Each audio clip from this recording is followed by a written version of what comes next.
Assalamualaikum, apa khabar semua? Terima kasih kerana sudi singgah ke channel saya. Saya harap anda semua berada dalam keadaan sihat dan bahagia selalu, insya-Allah. Dalam video kali ini saya nak kongsikan satu kisah seram. Kisah seram Jalan Telupit, Ranau, Sabah.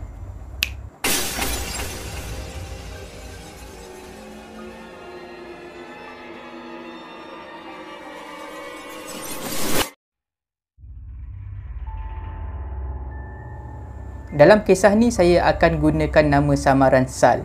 Kisah ni berlaku ketika Sal berumur 23 tahun. Walaupun Sal masih muda masa tu, Sal dah diterima bekerja di sebuah agensi pekerjaan di Sandakan, Sabah. Jiwa remaja sememangnya membuatkan Sal ingin melakukan banyak perkara. Sal ada dua orang kawan rapat bernama Hana dan juga Wani. Dia orang ni kalau buat apa-apa, pergi berjalan, pergi enjoy bersukaria, mesti pergi bertiga. Sal, Hana dan juga Wani merancang untuk pergi bercuti bertiga di Kota Kinabalu dan dah tetapkan tarikh. Seperti yang dah dirancang, bila dah sampai tarikh tu, tepat jam 6 petang diorang bertolak dari Sandakan. Disebabkan Sal masih bekerja pada hari tu, diorang terpaksa bertolak sebelah petang. Perjalanan dari Sandakan ke Kota Kinabalu memakan masa sekitar 7 ke 8 jam. Pada jam 7 malam, diorang bertiga singgah mengisi minyak di satu perhentian dan membeli makanan ringan untuk mengisi perut dalam perjalanan. Semasa diorang melalui Jalan Telupit Ranau, Sal mula rasa tak sedap hati. Tapi sebagai pemandu, Sal cuba tepis perasaan tu. Dia kuatkan radio dan sekali-sekala ikut menyanyi lagu yang diputarkan oleh stesen radio tu. Dan pada masa yang sama, Sal rasa bersyukur sebab ada sebuah bas follow diorang daripada belakang. Jalan Telupit tu agak gelap sebab memang jalan tu dikelilingi oleh kawasan hutan dan tiada lampu jalan dekat situ. Sepanjang memandu di Jalan Telupit tu, Sal perasan bas yang follow kat belakang ni kerap kali memberi isyarat menggunakan high beam, menggunakan lampu tinggi. Dalam hati Sal mula terdetik, bas ni nak potong ke apa? Tiba-tiba Wani yang duduk dekat belakang ni bersuara, "Tutup cermin weh." Sal rasa pelik dah masa tu. Tapi Sal tak banyak soal lah. Dia ikut je lah apa yang Wani minta tu. Dia pun tutup lah semua cermin kereta yang terbuka. Yang kawan Sal seorang lagi ni, nama Hana ni, siap tanya lagi. "Kenapa kau nak suruh tutup cermin kereta tiba-tiba?" Disebabkan pertanyaan tu, Wani jadi marah. Wani pun cakap dekat Hana, "Orang suruh tutup tu tutup je lah. Jangan banyak tanya." Dalam masa yang sama, kereta yang Sal pandu tiba-tiba terasa berat. Bas di belakang juga masih lagi memberi isyarat high beam. Dalam hati Sal mula berdoa, "Tolonglah jangan ada benda yang buruk berlaku." Perjalanan jauh lagi ni. Sal mula pasangkan bacaan ayat-ayat suci Al-Quran. Lepas bacaan ayat-ayat suci Al-Quran ni berkumandang dalam kereta, barulah kereta yang Sal pandu tu berangsur-angsur menjadi ringan macam biasa. Diorang bertiga bercadang nak rehat sekejap di Ranau untuk mengisi perut setelah 4 jam perjalanan. Sebelum sampai di Pekan Ranau, diorang jumpa satu roadblock. Polis yang bertugas dekat situ tanya Sal nak pergi ke mana.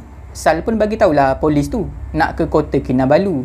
Lepas tu polis tu beri satu saranan. "Saya sarankan baik kamu stay di sini saja. Sebab sekarang ni banyak sangat kita dapat kes dekat jalan ni, terutama pada waktu malam." Macam itulah kata polis tu. Tak tahulah kes apa. Jam ke, ada kes jenayah ke, ada bencana alam ke, tak pasti. Boleh jadi polis tu tengok yang dalam kereta tu semuanya perempuan. Jadi sebab itulah dia bagi saranan macam tu. Sal sekadar menganggukkan kepala sambil mengucapkan terima kasih kepada anggota polis tu. Disebabkan jam dah menunjukkan hampir pukul 10 malam, diorang bertiga sepakat nak cari hotel, nak tidur kat hotel. Dipendekkan cerita, diorang pun jumpalah satu hotel ni. Malam tu diorang dapat tidur dengan lena.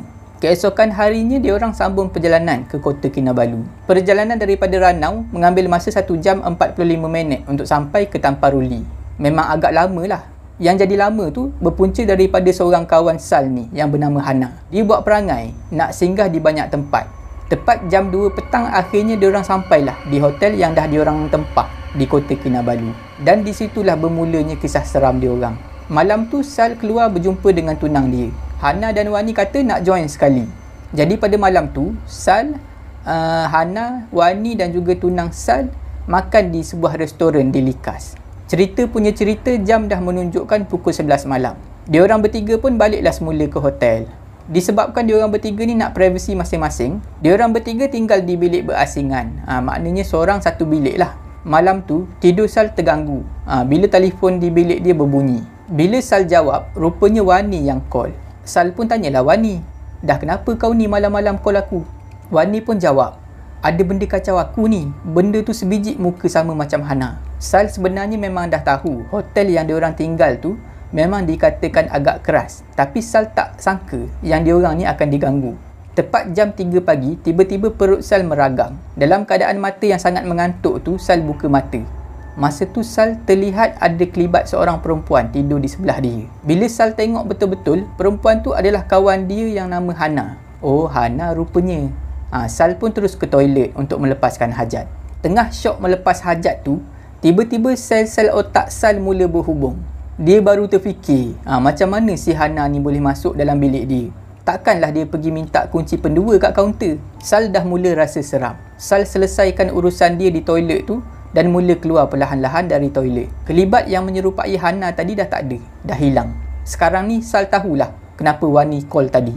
Mungkin benda ni lah yang dia nampak. Ketakutan mula menguasai diri Sal pada masa tu. Sal cuba menyambung balik tidur dia yang terganggu tadi. Masa Sal cuba nak tidur tu, tiba-tiba Sal dapat rasa tilam dia bergerak. Cara tilam tu bergerak seperti ada orang datang dan duduk di atas tilam. Dia datang lagi. Macam itulah perasaan Sal. Dia rasa benda tadi tu datang balik. Masa tu, Sal dapat merasakan benda tu berbaring rapat dengan dia. Dalam hati Sal dah mula memaki hamun pada masa tu.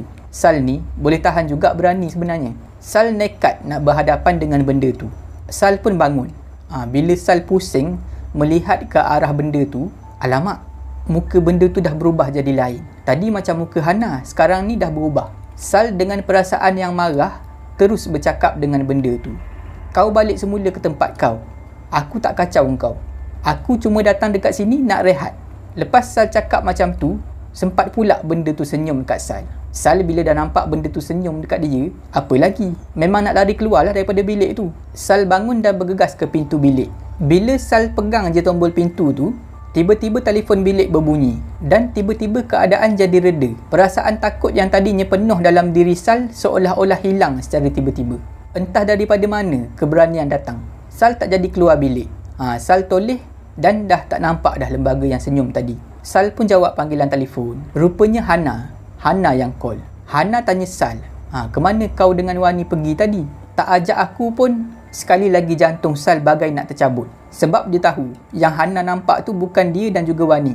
Ada benda lain yang dah menyerupai dia orang berdua. Sal pada masa tu memang dah serabut kepala. Dia dah malas nak layan. Akhirnya Sal cakap dekat Hana, esok je lah cerita, aku mengantuk ni. Sal terus letak ganggang telefon dan terus tidur. Keesokan pagi, Sal terbangun disebabkan ketukan pintu bilik. Bila Sal buka pintu, Wani dan Hana dah tercegat dekat depan pintu. Diorang berdua pun masuk dalam bilik Sal dengan muka yang pucat. Memang nampak sangat diorang berdua ni dalam keadaan takut. Kali ni Sal tak nak terkena lagi. Sal cubit lengan Wani dan juga Hana serentak.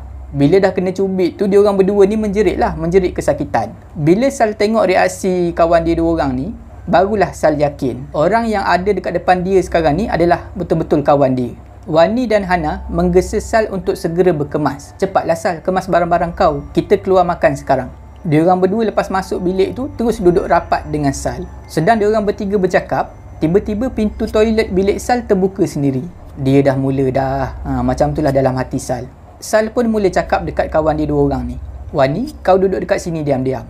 Hana, kau pula teman aku pergi mandi. Sal pun capai tuala dan tarik Hana ke bilik air untuk teman dia mandi. Siap berkemas, diorang bertiga keluar daripada bilik Sal dan terus pergi makan.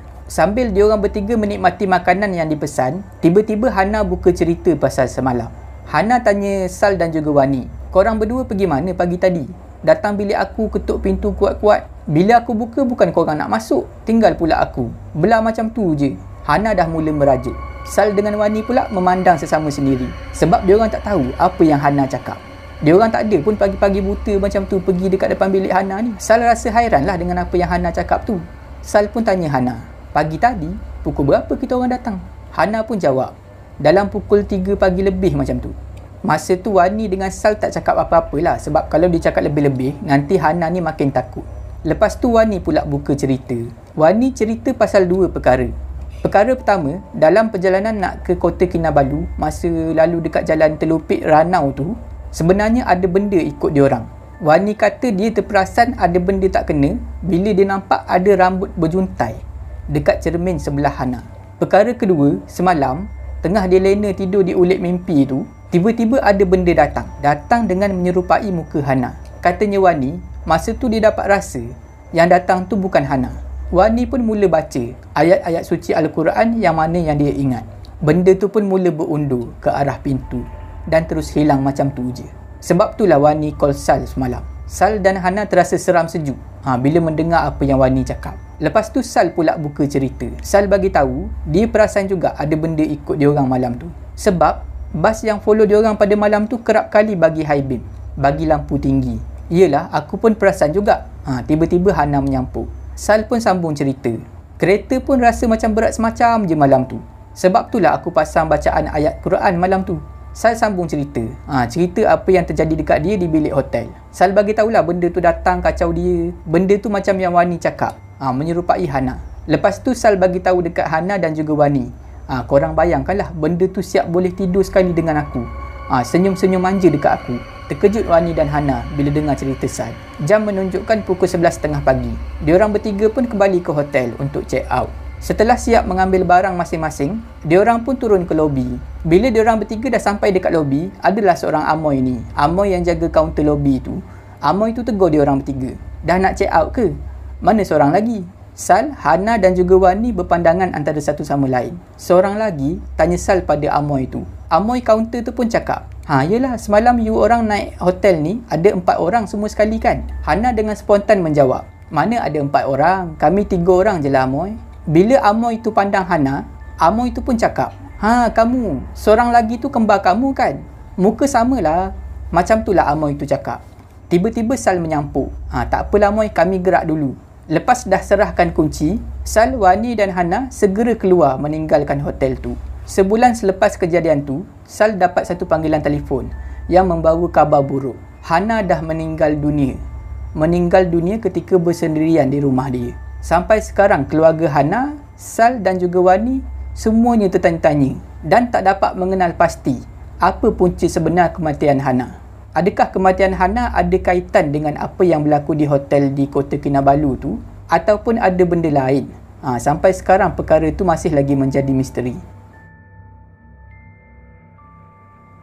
Setakat tu saja video saya pada kali ini. Saya harap anda semua terhibur. Jika anda suka dengan video ni, jangan lupa like, share dan komen video ni. Jangan lupa subscribe dan tekan butang loceng untuk dapatkan notifikasi video saya yang seterusnya.